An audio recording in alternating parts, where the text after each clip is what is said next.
C'est un premier test pour la nouvelle Commission européenne.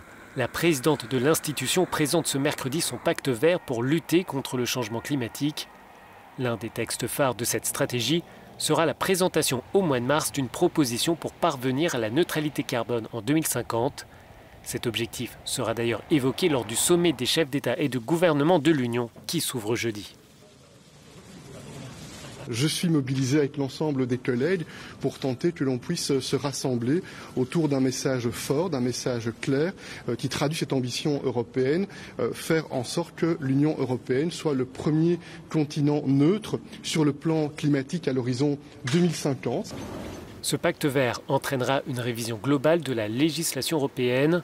Il prévoit la mise en place d'un mécanisme de transition que la Commission souhaite voir alimenter à hauteur de 100 milliards d'euros. Nous essayons d'être le plus large possible pour montrer le chemin de façon ouverte. C'est une invitation à tous nos partenaires de se joindre à cet effort, de trouver les meilleures solutions possibles pour nos citoyens. Les voix critiques estiment que ce programme n'est pas suffisant pour réduire les émissions de gaz à effet de serre dans de nombreux secteurs comme l'énergie, la mobilité ou encore l'alimentation.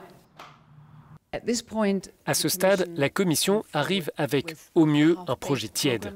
Il ne permet pas d'atteindre les objectifs nécessaires défendus par les scientifiques. Il faut réduire les émissions rapidement, drastiquement et sévèrement.